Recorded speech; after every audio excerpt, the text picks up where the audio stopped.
Olá, turma! Continuando as nossas discussões sobre texto literário, nós iremos discutir agora sobre verossimilhança. Para iniciarmos a nossa discussão sobre verossimilhança, eu trouxe essa obra, que é de René Magritte. E o que vocês veem nessa imagem? O que nós temos aí? Nós temos um cachimbo, não é isso? Porém, tem uns nomes aí escritos em francês. Vocês sabem o que esses nomes estão dizendo? A tradução para esses nomes aí que estão em francês é: isso não é um cachimbo. E aí eu pergunto a vocês, será se esse pintor está querendo fazer uma confusão na nossa cabeça? Porque eu olho e vejo um cachimbo, porém na própria obra de arte ele coloca um texto dizendo isso não é um cachimbo. E aí?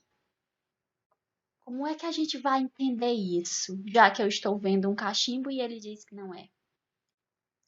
Vocês sabem por que René Magritte diz que isso não é um cachimbo? Porque o cachimbo é o objeto que eu pego, coloco o fumo, acendo. Aqui, o que eu tenho é a representação do cachimbo, certo? A arte, ela não é o real. A arte, ela não é o objeto real, ela é uma representação do real. Vocês acham que essa obra de arte aqui teria como alguém ir lá, pegá-la, colocar o fumo, acender e ficar fumando como se fosse um cachimbo? Não. Por quê? Porque aqui não é o cachimbo objeto. Aqui é uma representação do objeto cachimbo, certo? Então, eu trouxe essa imagem para que vocês possam entender, mais uma vez, que quando nós falamos de arte, a arte, ela não é o real, ela é uma representação do real. Então, esse quadro aqui de René Magritte, ele apresenta muito bem essa discussão, já que o próprio pintor coloca em seu quadro que isso não é um cachimbo, para provocar em nós, observadores, é, essa questão de que a arte não é a realidade, a arte é uma representação dessa realidade, ok? Eu trouxe o quadro para que a partir disso a gente possa discutir sobre verossimilhança. Essa palavrinha é tão comum quando nós estudamos o texto literário. O que é verossímil? O verossímil é a semelhante à verdade, possível de acontecer. Então, geralmente, quando nós falamos em textos literários, nós discutimos muito sobre a questão da verossimilhança, ou seja, qual a semelhança desse texto com a verdade. Até que ponto esse texto que está escrito nesse texto literário é possível de acontecer, ok? Então, quando existe isso no texto literário, quando esse texto literário narra uma história possível de acontecer, esse texto é considerado mais verossímil, certo? É comum leitores perguntarem se uma história narrada em um conto ou em um romance realmente aconteceu. É comum a gente ficar se perguntando se aquela história aconteceu. É comum muitas vezes a gente ficar com a raiva danada, do vilão da história, não é? Por que que isso é comum? Porque aquela história que é narrada, ela se parece demais com a realidade. Então ela acaba causando todas essas indagações no leitor. A principal razão dessa pergunta é o fato de que elementos da narrativa, as personagens, ações, espaço, parecem muito verdadeiros, dando à ficção a aparência de relato de acontecimentos reais.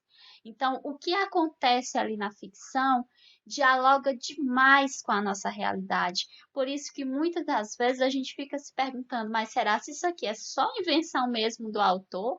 É só fingimento, né, como diz Fernando Pessoa? Ou será se é algo que aconteceu? Então, essas indagações surgem exatamente porque esse texto literário ele possui verossimilhança, ou seja, ele tem uma semelhança com a verdade. Ele representa de uma forma muito fiel essa realidade. A pergunta, portanto, não deve ser se os acontecimentos narrados são reais, verdadeiros, mas se são verossímeis. Por quê? Porque quando nós falamos de texto literário, como nós já vimos no exemplo anterior, né, de uma obra literária, que o próprio pintor diz que isso não é um cachimbo, quando nós falamos da arte de um modo geral, a arte ela não é real, ela é uma representação desse real. Então, por estarmos trabalhando com a representação do real e não com a realidade em si, nós não devemos nos perguntar se as histórias que são narradas, se os textos que nós lemos literários, se eles são reais, verdadeiros, mas sim se eles são verossímeis, ou seja, até que ponto esse texto literário ele dialoga com a realidade, ok? E aí, quando nós falamos em verossimilhança, nós temos a verossimilhança externa e a verossimilhança interna. A verossimilhança externa é a que resulta da semelhança entre o mundo criado pela obra e o mundo real. Então, quando nós falamos em verossimilhança externa, nós estamos falando dessa semelhança que a obra literária tem com o mundo real. Nós já sabemos que a obra literária, ela não tem compromisso com a realidade, não é? Porém, nós podemos observar até que ponto essa obra ela dialoga com o mundo real. E quando a gente observa uma obra nessa perspectiva, nós estamos observando a verossimilhança externa. E a verossimilhança interna, o que é? É a que resulta das convenções do gênero literário e da coerência e da coesão entre diversos elementos internos da obra. Então, o que acontece? A verossimilhança interna, eu vou conseguir observá-la a partir da coerência, do sentido, das convenções que aquele gênero propõe. Por exemplo, quando eu leio uma história, que essa história é um conto de fada. Nessa história, é viável, né, por exemplo, que alguém durma por 100 anos e seja acordada por um príncipe. É possível que uma abóbora vire uma carruagem. Então, dentro daquela convenção do gênero, que é o gênero conto de fada, que geralmente possui assim, o universo mais lúdico, né, para encantar a criança, dentro desse gênero é possível que isso aconteça. E aí é o que nós chamamos de verossimilhança interna. É quando nós buscamos essa semelhança com o real a partir de uma compreensão de outros elementos. A partir da compreensão, por exemplo, de que para o universo infantil é mais viável, né, compreender uma história a partir de toda essa ludicidade, de buscar uma construção fictícia que esteja mais distante do mundo real. E aí isso é a verossimilhança interna, ok? Para dialogarmos com essas questões, né, no que diz respeito à verossimilhança, eu trouxe aqui um poema, que o título do poema é Poema tirado de uma notícia de jornal, de Manuel Bandeira. E o poema diz o seguinte: João Gostoso era carregador de feira livre, morava no Morro da Babilônia, num barracão sem número.